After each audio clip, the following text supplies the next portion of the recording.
Good morning, students. Myself Naveen Kumar. Today we will discuss about a topic on CPM, critical path method in numerical problems.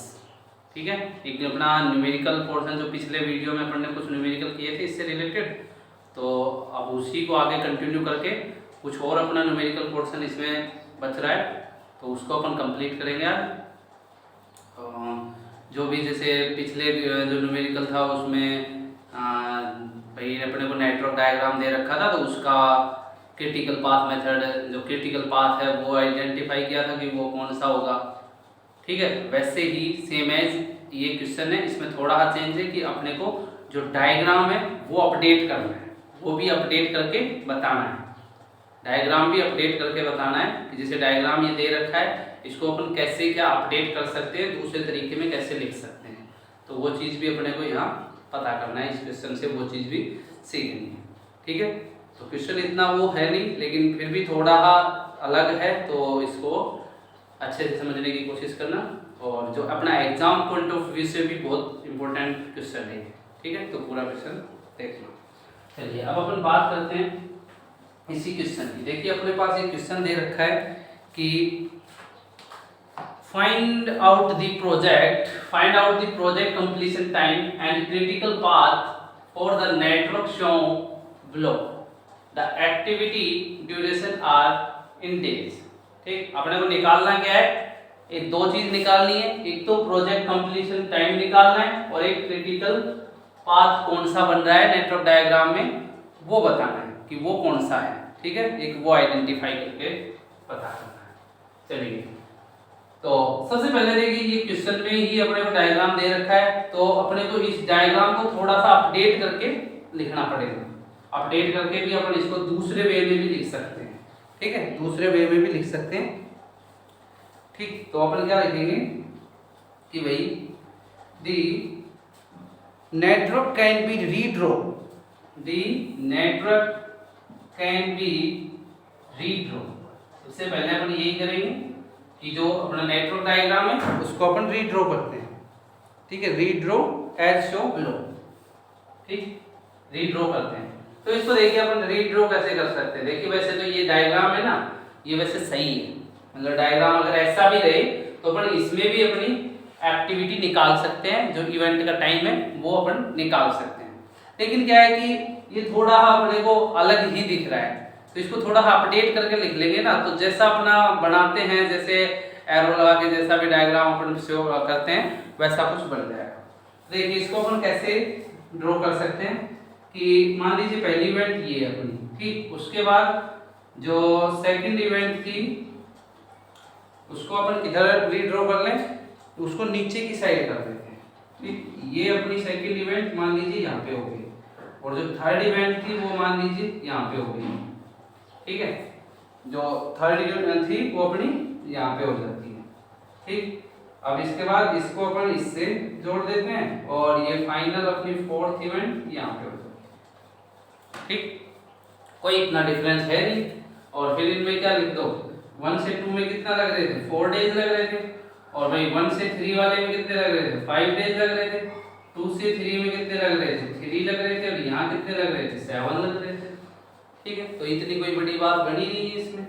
चलिए भाई यहाँ तक भी solve हो गया। अब अपन क्या करते हैं, जैसे अपना प्रोसेस था पिछले न्यूमेरिकल में जैसे किया था वैसे ही यहाँ पे कर दो। सबसे पहले जो टीई है टीएल है वो निकाल लीजिए, ये बॉक्स बना लिया अपन ने पहले।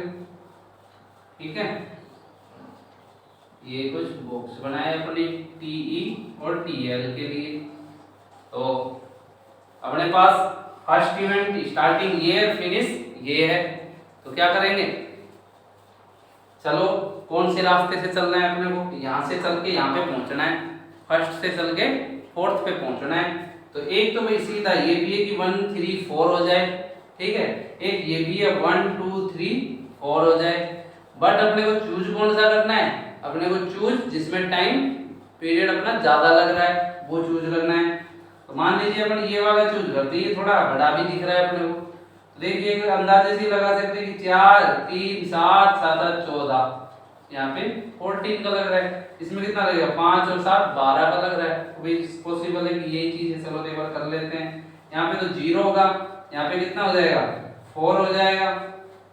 ऊपर चलते हैं 4 और 3 कितना हो जाएगा 7, 7 और 7 कितना हो जाएगा 14। ठीक है, यहाँ तक हो गई बात। अब अपने को रिवर्स में जाना है वापस से। ये तो टी का वैल्यू आ गया, टी एल का निकालना है तो क्या करेंगे 14 से वापस जाओ, यहाँ पे तो कितना होगा 14 ही होगा जितना ये है। इससे वापस आएंगे तो कितना माइनस करेंगे 7 से तो कितना जाएगा 7, फिर 7 से 3 माइनस कर दो तो कितना जाएगा 4, फिर 4 में से 4 माइनस कर दो तो कितना जाएगा 0। ठीक है, तो ये चीज है इसमें। ठीक, तो ये अपनी पूरी ये बन जाती है। अब इनका डिफरेंस देख लीजिए, इसमें भी 0 है, इसमें भी 0 है, इसमें भी 0 है, इसमें भी 0 है।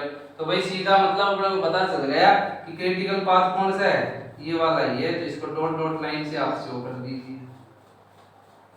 ठीक है, ये अपना क्रिटिकल पाथ हो गया। तो पहला जो अपना आंसर है वो यहीं पे आ जाता है। क्या आ जाता है कि भाई critical path is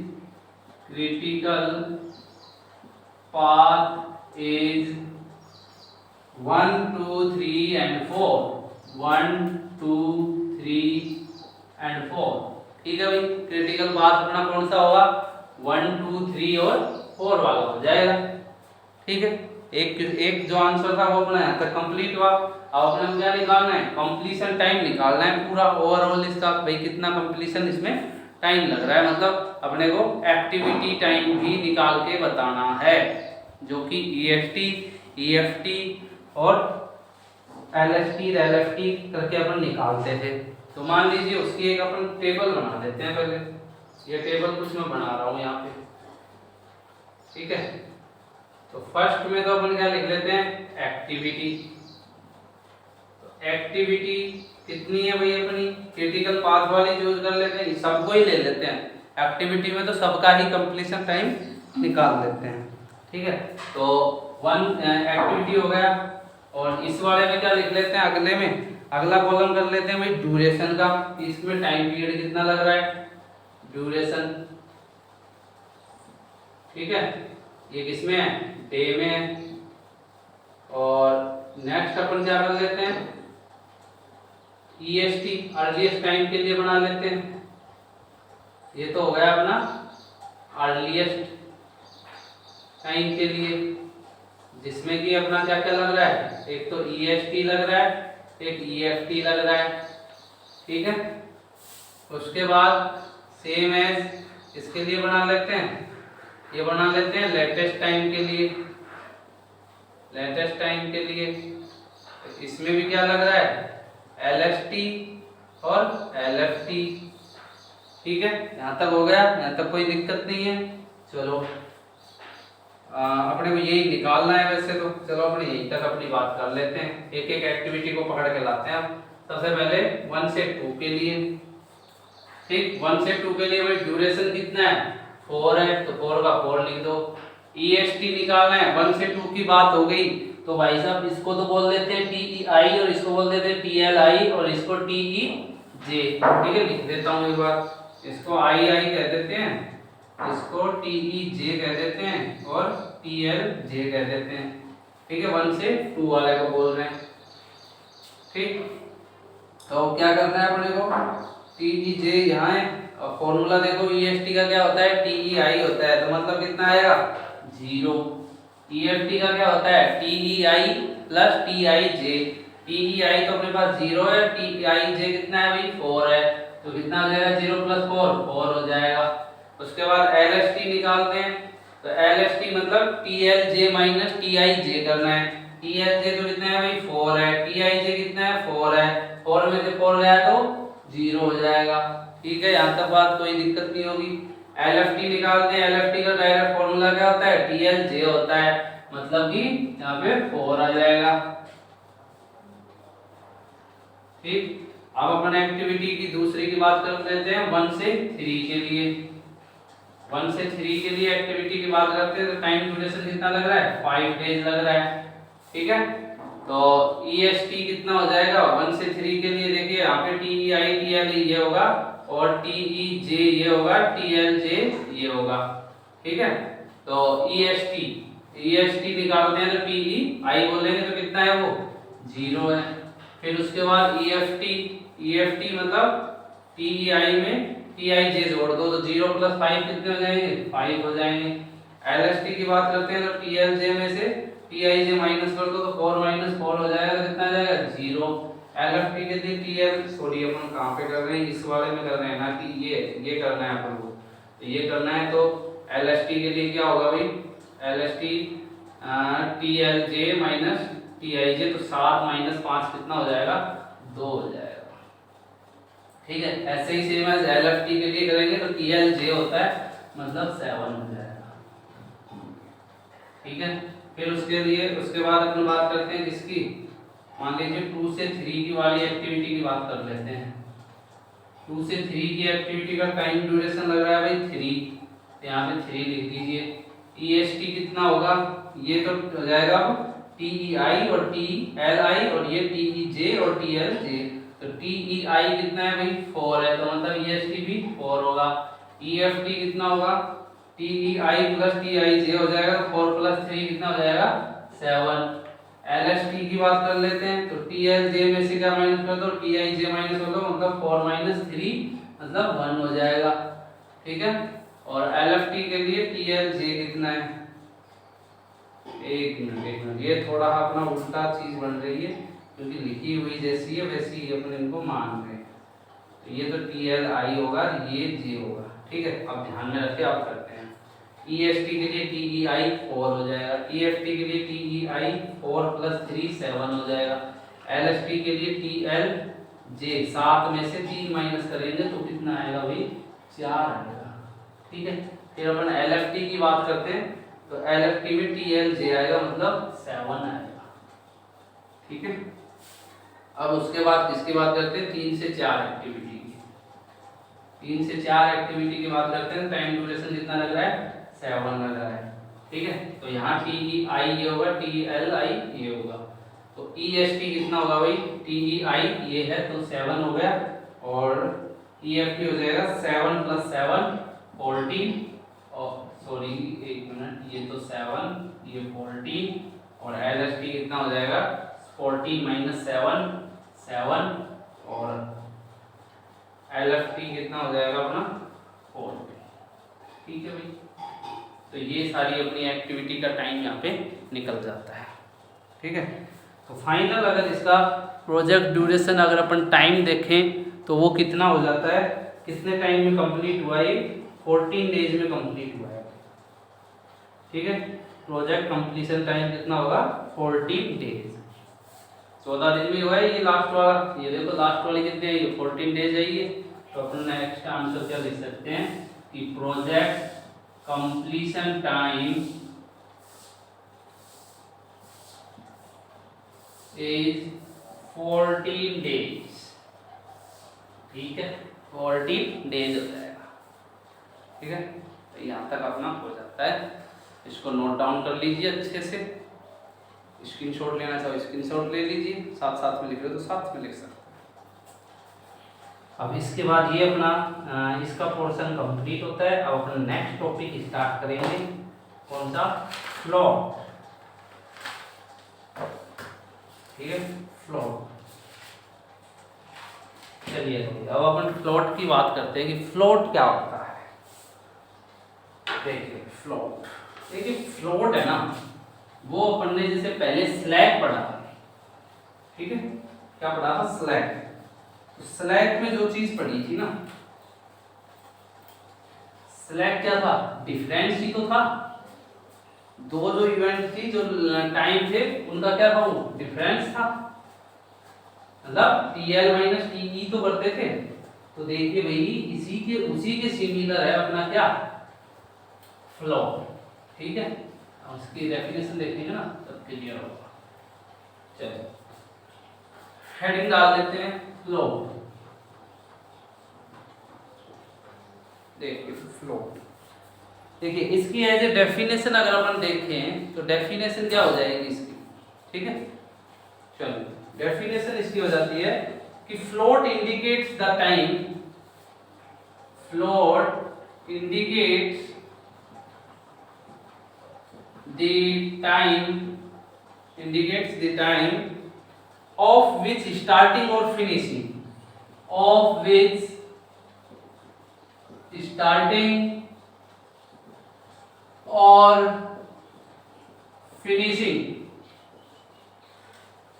starting or finishing of an activity can be delayed, of an activity can be delayed without affecting the project completion time, without affecting the project completion time। ठीक है भाई, ये इसकी डेफिनेशन आ जाती है float की। एक definition है वो अपनी ये हो जाती है। देखिए क्या लिखा है अपन ने कि float indicates the time of which starting और finishing of an activity can be delayed without affecting the project completion time. मतलब ये अपने को इंडिकेट किससे कराता है, जो स्टार्टिंग टाइम होता है किसी भी प्रोजेक्ट का वो और फिनिशिंग टाइम को इंडिकेट कराता है किसी भी एक्टिविटी का, और प्रोजेक्ट कंप्लीशन टाइम पे कोई इफेक्ट नहीं लगता। ठीक है, एक तो चीज ये हो जाती है इसकी। ठीक, एक दूसरी अगर डेफिनेशन भी और अगर इसकी लिखें तो अपन कह सकते हैं कि float denotes the range with in, float denotes the range between the range within which activity, range within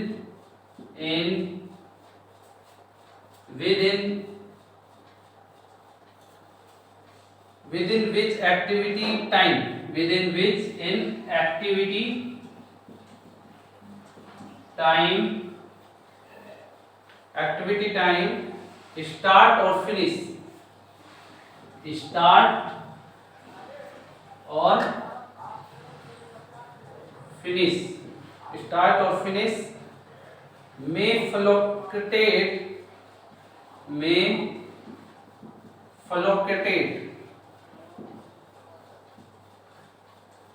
without affecting the completion of project, without affecting the completion of project।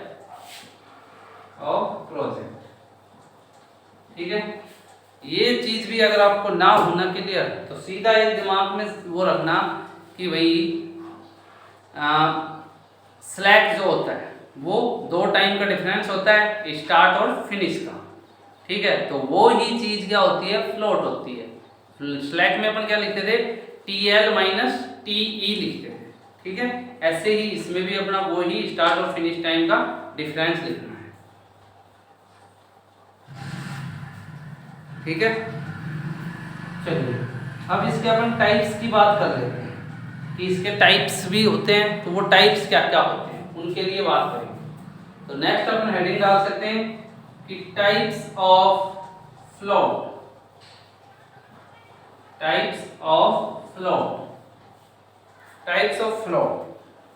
Of float में देखिए पहला point अपना क्या आ जाता है, total float.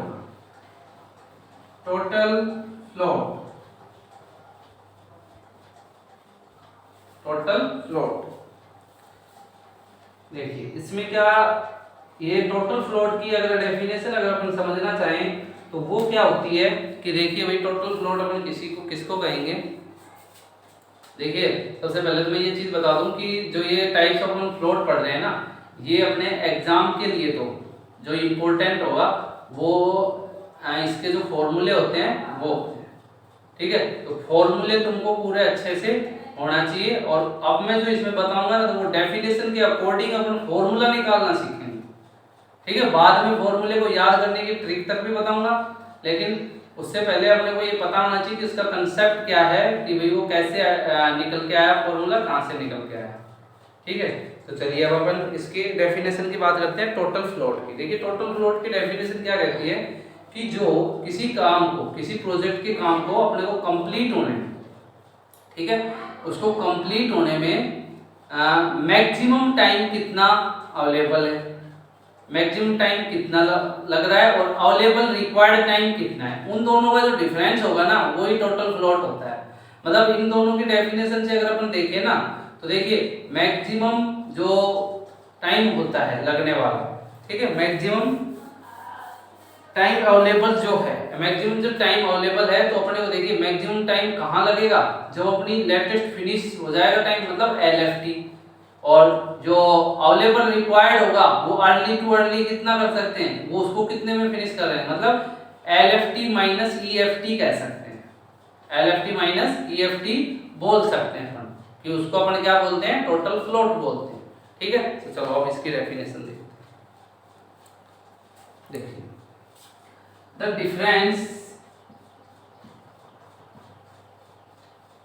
difference between maximum time available and maximum time available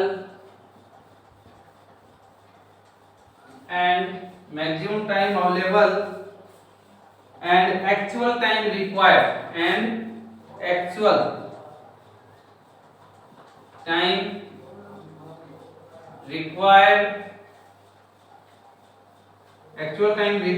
for the completion of activity, for the completion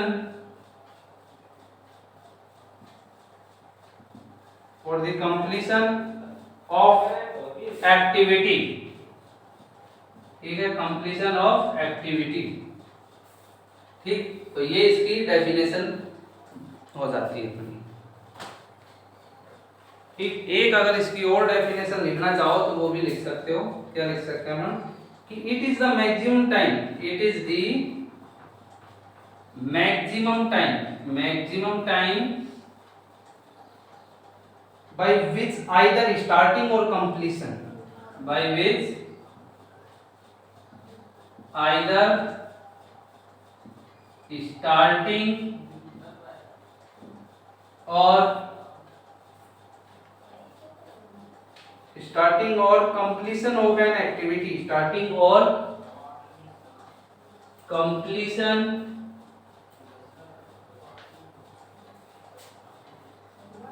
of an activity may be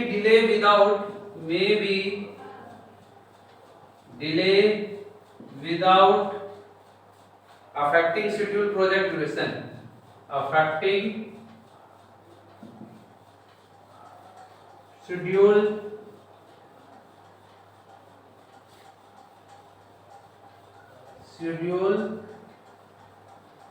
duration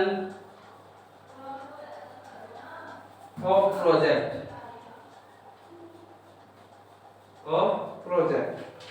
ठीक है, ये इसकी एक डेफिनेशन और हो जाती है। ठीक, अब अपन इसकी बात कर लेते हैं, इसके फॉर्मूले। देखिए इसको डिनोट अपन किससे कर लेते हैं, FT से। ठीक है, FT से इसको डिनोट करते हैं। तो देखिए इससे पहले मान लीजिए ये अपनी कोई I इवेंट है, ये J इवेंट है, ठीक है, इसमें EST ये है, EFT अपन यहाँ लिखते थे, LST यहाँ लिखते थे, LFT यहाँ लिखते थे। ठीक है, तो FT इक्वल टू मैंने क्या बताया कि लेटेस्ट फिनिश, मैक्सिमम जो टाइम लग रहा है, मैक्सिमम टाइम अवेलेबल है उसका और एक्चुअल टाइम रिक्वायर्ड का डिफरेंस है। तो मैक्सिमम टाइम मतलब फिनिश अपना ये पे होगा और अवेलेबल रिक्वायर्ड टाइम EFT। तो LFT माइनस अपन क्या लिख सकते हैं भाई, EFT लिख सकते हैं। ठीक है, और इसको ऐसे भी लिख सकते हैं कि FT equal to LST minus EST। ठीक है, ऐसे भी लिख सकते हैं। ठीक, क्योंकि ये इधर से LST माइनस EST और ये LFT माइनस EFT। अब देखिए इन दोनों को जैसे सोल्व करेंगे ना तो इसका सेम फॉर्मूला निकल के आएगा। तो देखिए आपने ने पढ़ा है कि भाई LFT इक्वल टू तो क्या होता है, TLJ होता है, माइनस EFT इक्वल टू क्या होता है, EFT इक्वल टू होता है अपना T E I plus T I J होता है। तो इसको अगर सोल्व करें तो F T equal to T L J minus T E I minus T I J, ये फॉर्मूला निकल के आ जाता है। यहाँ तक नीचे तक शायद आपको दिख रहा होगा। चलो ठीक है, अब इसमें भी देखिए अपन लगा के देखते हैं। तो एल एच टी का क्या फॉर्मूला होगा यहाँ पे, T L J minus T I J, T L J minus T I J, minus E H T का क्या होगा भाई, टी ई आई होगा खाली। तो देखिए इसको भी अपन ऐसे लिख सकते हैं कि T L J minus T E I minus T I J. तो देखिए ये दोनों फॉर्मूले अपने सेम आए, T L J minus T E I minus T I J, और उसमें भी वही सेम पोर्शन है। ठीक है, तो दोनों सेम आए, अपन कह सकते हैं कि ये अपना फॉर्मूला बिल्कुल राइट है। तो अपना डिफरेंस एल एफ टी और ई एफ टी का जो डिफरेंस होगा वही क्या होता है, टोटल फ्लोट होता है। और एल एफ टी और ई एस टी का भी जो डिफरेंस होता है उसी को अपन क्या कह सकते हैं, टोटल फ्लोट कह सकते हैं। ठीक है, तो आपको ये नोट करना है तो आप पूरा नोट कर लीजिए, स्क्रीनशॉट ले लीजिए। आज की क्लास में देखिए अपना इतना ही था, एक टाइप अपन ने डिस्कस किया है, और जो इसके टाइप्स है नेक्स्ट वो अपन डिस्कस करेंगे नेक्स्ट क्लास में। ठीक है, तो नेक्स्ट क्लास के लिए जितना मैंने ये करवाया है ये आप बिल्कुल प्रिपेयर करके और याद करके इसके फॉर्मूले रखना बहुत जरूरी है फ्लोट को समझने के लिए। E S T L F T इनके सबके फॉर्मूले अपने को आने चाहिए। ठीक है भाई, thank you for watching my video.